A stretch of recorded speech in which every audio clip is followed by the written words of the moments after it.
Assalamualaikum warahmatullahi wabarakatuh. Nama saya Tasya Albani, NPM nomor 10121372 dari kelas C12. Akan menjelaskan beberapa materi dari bab 1 sampai bab 4.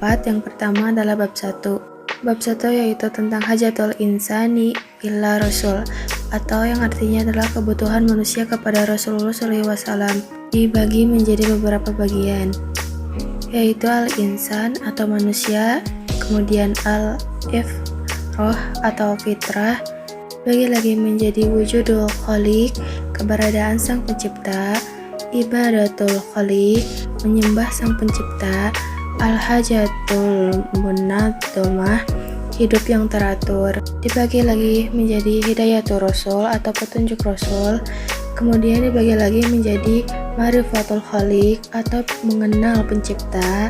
Yang keduanya adalah minhajul hayah atau panduan kehidupan, dan yang terakhir adalah al-hidayatul sahih atau yang artinya hidayah yang benar. Kemudian yang kedua atau bab 2 itu yaitu ta'riful rasul, atau yang artinya adalah definisi rasul. Rasul adalah lelaki yang dipilih dan diutus oleh Allah dengan membawa risalah kepada manusia.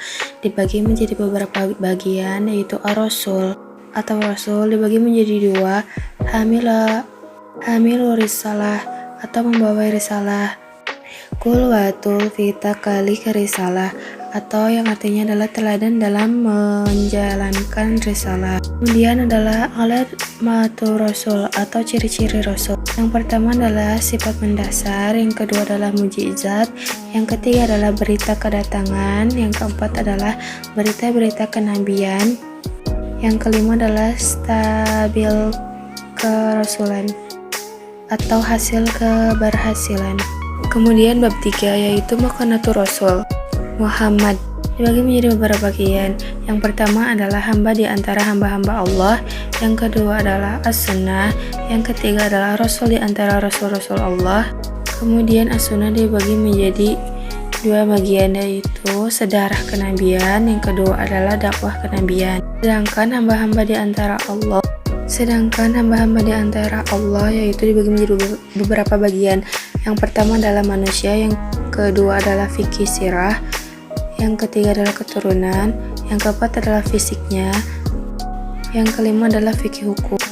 Kemudian rasul di antara rasul-rasul Allah dibagi menjadi beberapa bagian. Yang pertama adalah menyampaikan risalah, yang kedua adalah menunaikan amanah, yang ketiga adalah pemimpin umat.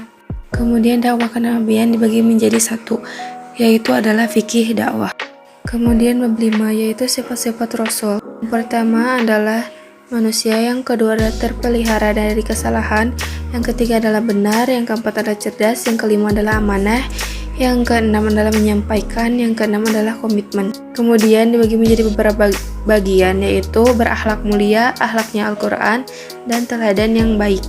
Maksud saya adalah bab 4. Kemudian saya akan menjelaskan beberapa materinya, yaitu bab 1, kebutuhan manusia kepada Rasulullah SAW. Kata al-insan disebut dalam Al-Quran sebanyak 73 kali, disebut dalam 43 surat. Bahkan manusia itu menjadi saksi atas dirinya sendiri. Quran Surat Al-Qiyamah ayat 14. Syarah 1. Al-insan, manusia, adalah ciptaan Allah Subhanahu wa Ta'ala yang diberitahukan banyak kelebihan keutamaan dibandingkan makhluk Allah lainnya. Di antaranya adalah kelebihan manusia adalah fitrah, agama Allah yang dijadikannya kepada manusia sesuai dengan fitrahnya. Yang kedua adalah fitrah yang ada pada manusia dapat menilai baik buruk tingkah laku masyarakat ataupun dirinya. 2.1 Wujudul khaliq, kewujudan pencipta merupakan sesuatu yang tak dapat diingkari. Perjanjian manusia ketika di dalam rahim ibunya juga menyatakan bahwa al-asu birobikum kulubala syadina. 2.2 Ibadatul khaliq, mendapat perintah dari Allah Subhanahu wa Ta'ala untuk mengabdi kepadanya. 2.3 Hayatul munadzamah, memandu manusia ke arah lebih. Kemudian hidayatul rasul, mengikuti perintah rasul. Ma'rifatul khaliq, petunjuk rasul digunakan untuk mengenal Allah. Minhajul hayah, petunjuk rasul digunakan untuk mengamalkan. Ibadatul sahih, ibadah yang menyerubah Allah, penunda mengikuti rasul. 2. Definisi Rasul. Ta'rifur Rasul atau pengertian Rasul dari segi bahasa. Rasul berasal dari kata rasalah yang artinya mengutus, sedangkan kata Rasul adalah bentuk infinitif. Kemudian fikih dakwah adalah pembahasan dalam ilmu fikih yang dikhususkan daripada kajian tentang prinsip-prinsip dakwah dari seorang dai.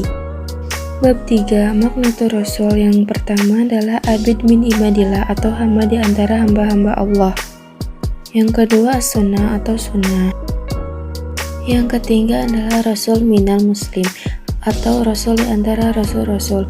Muhammad seperti Rasul lainnya memiliki mukjizat dan tugas-tugas mulia. Allah berfirman dalam surah Al-Imran ayat 144. Tabligh risalah. Kedua, Abdul Amanah. Yang ketiga, Imamatul Umat. Yang keempat adalah dakwah nabawiyah. Tabligh risalah atau menyerupakan risalah, Abdul Amanah atau menunaikan amanah, Imamatul Umat atau pemimpin umat, dakwah nabawiyah atau dakwah ke Nabi. Kemudian bab 4, sifat-sifat Rasul. Sifat-sifat Rasul Muhammad SAW yaitu al-basyaratul kamilah atau kemanusiaan seutuhnya. Yang kedua adalah al-ismah, terpelihara dari kesalahan dan dosa. Yang ketiga adalah as-sidik atau jujur. Yang keempat adalah al-fatona atau cerdas. Yang kelima adalah al-amanah atau terpercaya. At-tabligh atau menyampaikan risalah. Al-yatul kamil, komitmen yang sempurna terhadap kebenaran. Kesimpulan, Rasulullah adalah ala-qulil azmi, berada di atas akhlak yang agung. Quran Surat Al-Qalam Surat ke-68 ayat 24. Beliau memiliki akhlak Al-Quran. Akhlak Al-Quran sebagaimana yang disampaikan istrinya Aisyah radhiyallahu anha. Sesungguhnya akhlak Rasulullah SAW, hadis riwayat Muslim, maka kewajiban kita sebagai umatnya menjadikan sebagai uswatun hasanah yang baik. Sekian materi yang saya sampaikan. Mohon maaf apabila banyak kesalahan. Wassalamualaikum warahmatullahi wabarakatuh.